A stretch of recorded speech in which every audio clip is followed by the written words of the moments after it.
इस एपिसोड की स्टार्टिंग में हमें बताया जाता है 7 इलाइट क्रॉप्स डेकाविन, एक डीमन जो कि किसी भी बेजान चीज का रूप ले लेता है। मेरे रिग्रेशन से पहले डेकाविन उन कुछ चुनिंदे इलाइट क्रॉप्स में से एक था जिसे कभी नहीं खोजा गया था। ये एक आर्टिफैक्ट है जो हमारे स्कूल के ट्रेजरी रूम में रखा गया था। वो दूसरे डीमन के कारण जल्दी जाग गया और उसने फॉल के टाइम दूसरे डीमन की मदद की। हमें पता चलता है ये बिकिर बता रहा था। वो कहता है ये सोच के मुझे हैरानी होती है, मुझे जल्दी मौका मिल गया परेशानी को जड़ से खत्म करने का। मैं लकी हूँ। एक बार जब मैं टॉप 10 में चला जाऊंगा और ट्रेजरी रूम में एंटर करने के बाद ही मैं डेकाविन को खत्म कर दूंगा। और ऐसा करने के लिए मुझे एक चीज को खत्म करनी होगी। और ये सोचते हुए वो अपने केबिन के अंदर जाता है। वो देखता है ग्रेनोल को जिसकी हालत खराब लग रही थी, लेकिन विकिर को उसको देख कोई फर्क नहीं पड़ता। ट्रिपल तो वो तो खुश लग रहे थे।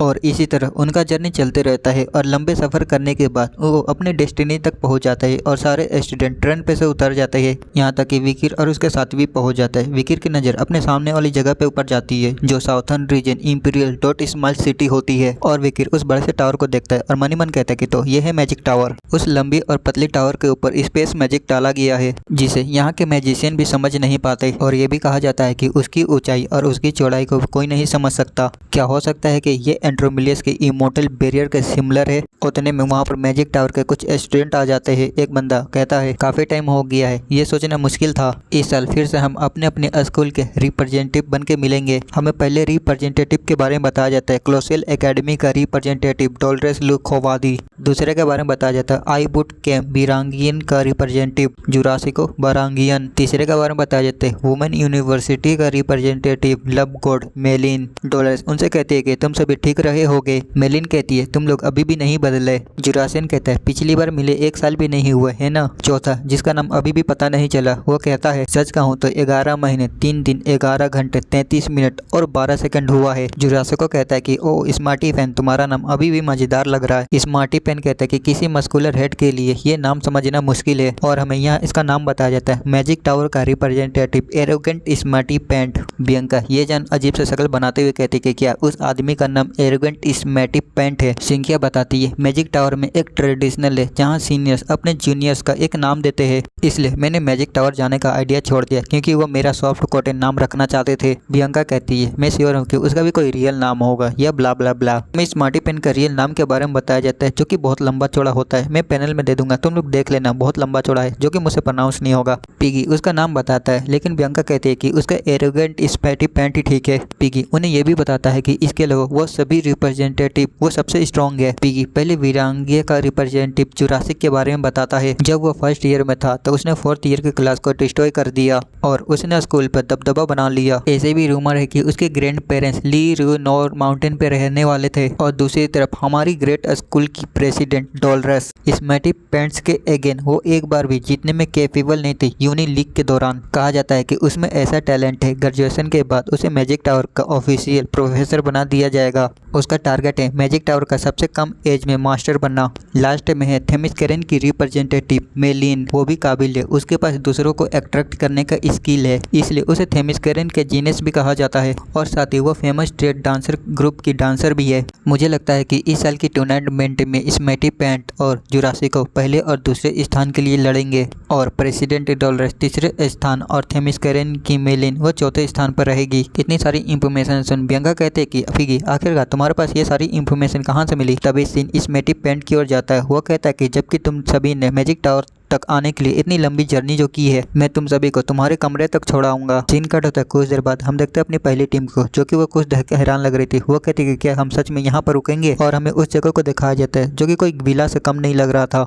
और अगले सीन में हमें बहुत सारे खाने की वैरायटी को दिखाया जाता है। टूडो उन्हें देख कहता है ये सोचना कि हमारे रूम में बुफे भी रहेगा, ये तो मेरी सोच भी काफी अच्छा है। तभी पिगी आसपास देखते हुए कहता है कि है क्या तुम लोगों ने बिकिर को देखा, मुझे उसकी थोड़ी चिंता हो रही है। बियंका कहती है कि वो हमारे सामने वाली मेज पे बैठा है, देखो उधर। टूडो कहता है मैंने तुमसे कहा था विकिर के बारे में चिंता करने की जरूरत नहीं है, बल्कि तुम्हें तो हमारी चिंता करनी चाहिए। हर स्कूल से पहले साल के 20 स्टूडेंट, दूसरे साल के 30 स्टूडेंट और तीसरे साल के 50 स्टूडेंट यानी 400 स्टूडेंट में से हमें टॉप 10 में आना होगा ताकि हमें ट्रेजरी रूम से जाके आर्टिफैक्ट या आइटम मिले। बिंकिया अपने दूसरे साइड देखते हुए कहती है बाय द वे किसने सोचा था कि हमें वियांगा के स्टूडेंट के साथ रहने वाली जगह को शेयर करना होगा। मुझे उनका इस तरह का बिहेवियर बिल्कुल पसंद नहीं। वीरांगीन के स्टूडेंट जो कि दूसरे स्टूडेंट को धक्का देके सारा खाना अपने प्लेट में डाल रहे थे। एक स्टूडेंट कहता है प्लेट कितना भरता है, ये सबसे जरूरी है। दूसरा कहता है कि मीट लाते रहो। तीसरा कहता है खाने का मजा सिर्फ 5 ही मिनट में, उससे ज्यादा नहीं खा सकते। वो लड़की जो कि गिरने वाली थी, पीछे से सेंचो आके उसे बचा लेता है, तो वो लड़की सेंचो को थैंक यू कहती है और वो वेरांगिंग के स्टूडेंट से कहता है कि हे गाइस, अगर तुम सभी खाना खुद ही ले लोगे तो दूसरे लोग क्या खाएंगे। तुमने न सिर्फ खाने की लाइन तोड़ी बल्कि रूड बिहेवियर भी कर रहे हो। सेंचो को वहाँ देख पिगी और टूडो वो हैरान हो जाते हैं। वो कहते हैं कि वो तो सेंचो है ना। ब्रियांगिंग के स्टूडेंट सेंचो से कहता है कि क्या तू खाना छोड़ेगा और बुफे में कोई लाइन नहीं होती। हम पहले से ही चिड़े हुए हैं क्योंकि तुम कोलोसियल वाले इधर से उधर सिर्फ घूम रहे हो। मैं इसे जाने देने वाला था क्योंकि गुस्से से मसल कम होती है। तभी वो बंदा सेंचो को पहचान जाता है और कहता है कि ये क्या, ये तो तुम हो सेंचो वातारियन। मैं तुझे पहचान ही नहीं पाया क्योंकि तूने कोलोसियल के उस बुद्धू जैसे यूनिफॉर्म को पहना है जो तू वही एक डरपोक है जो कि वारिंगेन एंट्रेंस एग्जाम देने के बाद तू वहाँ से भाग गया। सेंचो कहता है ये कारण मैंने वारिंगेन को क्यों नहीं चुना। पहले स्थान पर होने के बाद भी मैं कोलोसियल एकेडमी के 5वें स्थान पर था, इसलिए मैंने सोचा कि मैं वहाँ पर और भी कुछ सीख सकता हूँ, इसलिए मैंने वारंगीन छोड़ दिया। लेकिन तू कौन है। अब ये सुन के वो बंदा हैरान और गुस्सा एक साथ हुआ था। वो कहते क्या तू मुझे भूल गया। मैं बोला सेन जिसने तेरे साथ एंट्रेंस एग्जाम के दौरान तुझसे मुकाबला किया था। टूडो और बियांका सेंचो के पीछे आते हैं। टूडो उस बंदे का मजाक बनाते हुए कहता है ओहो, सेंचो ने कहा कि तुम जैसे उसको कोई याद नहीं है। बियांका कहते हैं कि हाँ, और उसने ये भी कहा कि उसे कोलोसियल में और भी कुछ सीख सकता है। सेंचो भी एटीट्यूड में कहता है कि गाइस कम जोड़ो का मजाक मत उड़ाओ। अब ये सुन के वो बंदा जिसके हाथों में कुछ था खाना लेने लायक, वो उसे कुचल देता है और गुस्से में कहता है मैं बोली वॉल्सिन वारिंगिंग के पहले साल का टॉप स्टूडेंट, मैं कोलोसियल के पहले साल वाले स्टूडेंट को ड्यूल के लिए चैलेंज करता हूँ। तुम अपने सबसे ताकतवर वॉरियर को बाहर निकालो। अब ये सुन के बियांका सेंचो टूडो एक साथ कहते हैं क्या हमारा सबसे ताकतवर वॉरियर। और उन तीनों की नज़र एक साथ विकिर के ऊपर जाती है जो कि बेचारा अकेले खा रहा था, और वॉली की भी नज़र विकिर के ऊपर जाती है जो विकिर अकेला बस खा रहा था। और वो विकिर के टेबल के ऊपर कस के हाथ पटकता है और गुस्से में कहता है कि क्या तू ही फर्स्ट ईयर का सबसे ताकतवर स्टूडेंट है। लेकिन विकिर उसको कुछ नहीं बोलता। वो अपने खाने की तरफ देखता है जो कि उसका सारा खाना प्लेट से गिर चुका था और मन ही मन कहता है कि क्या मुझे सब कुछ डिस्ट्रॉय कर देना चाहिए। बोली विकिर से कहता है कि हे दोस्त, क्या तू कोलोसियल के फर्स्ट ईयर का सबसे ताकतवर स्टूडेंट है। और बोली अपने हाथ को टेबल के ऊपर पटकता है और कहता है कि कैसा रहेगा कि हम आर्म रेसलिंग करें बिना किसी माना का। लेकिन विकिर अभी भी कुछ नहीं कहता। बोली कहता है कि क्या तू डर गया, अगर तू डर गया तो मुझे बता सकता है, लेकिन तुझे देखते हुए क्या ये बोलना सही होगा, तू जैसा पर्सन स्ट्रॉन्ग होगा भी। अब तो मुझे कोलोसियल के स्टैंडर्ड पर शक हो रहा है। उस बोली की बात दूसरे लोग सुन के गुस्सा कर रहे थे। तभी एक आवाज़ आती है प्लीज़ रुक जाओ। हमें पता चलता है ये डॉलर्स होती है। वो कहती है कि टूर्नामेंट से पहले स्कूलों के बीच में डिस्टर्बन करना मना है। बोली कहते हैं कि जहाँ तुम जाती है वहीं दर्द होता है। कोलोसियल एकेडमी की प्रेसिडेंट डॉलर्स कहती है कि चलो अब ताना मारना खत्म करें, मुझे लगता है कि टूर्नामेंट से पहले जल्दी सो जाना ठीक होगा। उतने में बोली के पीछे से कोई आता है, बोली के कंधे के ऊपर हाथ रखता है और कहता है कि रुको।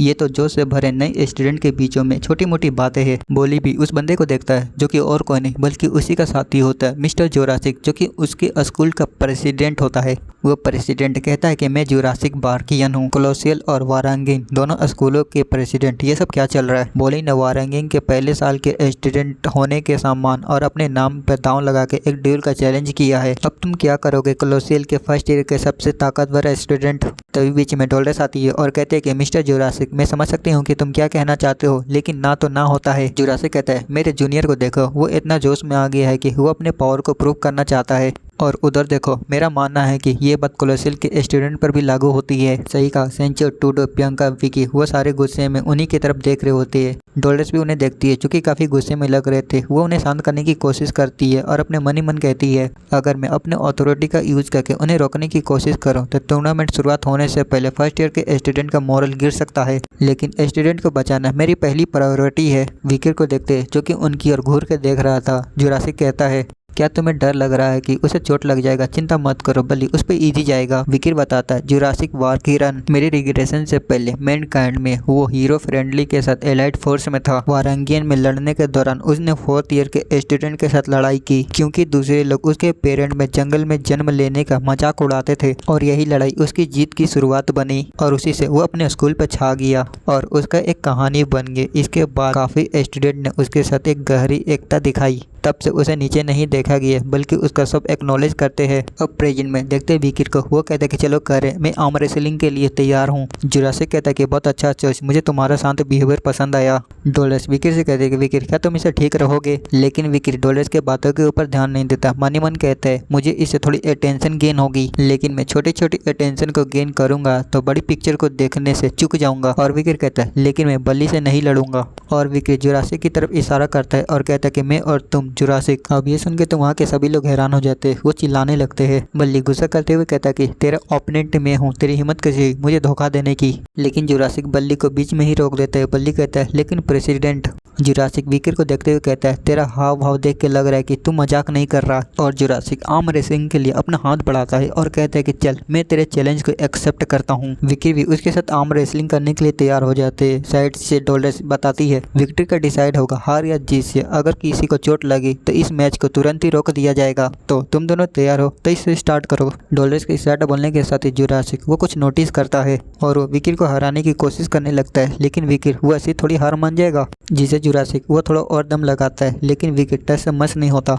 इसलिए जुरासिक वो और भी ज़्यादा दम लगाने लगता है। बल्ली के पीछे दो बंदे होते हैं, उनमें से एक कहता है मैंने सोचा था कि ये शुरू होते ही वो हार जाएगा, लेकिन ऐसे फिजिक के साथ अभी भी वो प्रेसिडेंट को टक्कर दे रहा है। दूसरा कहता है शायद प्रेसिडेंट उस पर इजी जा रहा है क्योंकि वो जल्दी हार जाएगा तो वो एम्बेरस हो जाएगा। लेकिन बल्ली वो अलग जोश में होता है, वो कहते हैं कि प्रेसिडेंट उस पर इजी मत जाओ, उसे हरा दो। दूसरी तरफ पिगी और सिंकिया को देखते पिगी को थोड़ी टेंशन होती है। वो कहते हैं कि विकिर क्या तुम ठीक हो। सेंचो और टूडो भी मैच देख रहे थे। टूडो कहता है मुझे लगा कि विकिर वो बाकियों से अलग होगा, लेकिन मैंने नहीं सोचा था कि वो इतना ताकतवर होगा। सेंचो भी टूडो के बात पे एग्री करता है। टूडो आगे कहता है अगर जुरासिक इस टाइम अपनी पूरी ताकत को लगा रहा है तो हो सकता है कि विकिर के पास जीतने का एक मौका हो। दूसरी तरफ जुरासिक वो पूरी कोशिश करता है विकिर को हराने का। वो मन ही मन कहता है ये नया स्टूडेंट सच में हैरान कर देने वाला है। मैंने सोचा था कि मैं थोड़ी देर अपने ताकत को रोकूंगा, उसके बाद इस मैच को खत्म कर दूंगा, लेकिन जैसे ही मैंने उसके हाथ को पकड़ा मेरा इरादा बदल गया। वो अपने ट्राइसेप और कंधे पर वजन डाल रहा है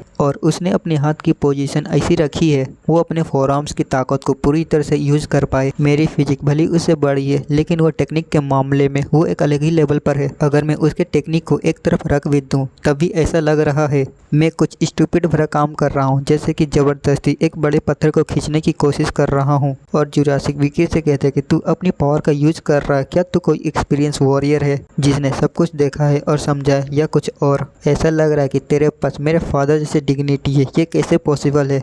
आखिर तो है कौन? तभी विकिर कहता है कि मैं एक हंटर हूँ, लेकिन वो उसे अलग लैंग्वेज में कहता है, जिसे सुन जुरासिक भी हैरान हो जाता है। विकिर उसको हराते हुए कहता है दूसरी लैंग्वेज में मैं एक ब्लैक हंटर हूँ, और ये बोलने के साथ ही वो जुरासिक को हरा देता है, जिससे वो टेबल ही टूट जाती है। वहाँ पर धुआं धुआं हो जाता है। एक बंदा कहते हैं ये क्या बकवास है, मुझे कुछ नहीं दिख रहा। दूसरा कहता है कि मैं टूट गई है, जीता कौन? जुरासिक को अपने हाथों को देखता है और वो कहने वाला था कि मैं हार गया, लेकिन उससे पहले विकिर कहता है कि मैं हार गया।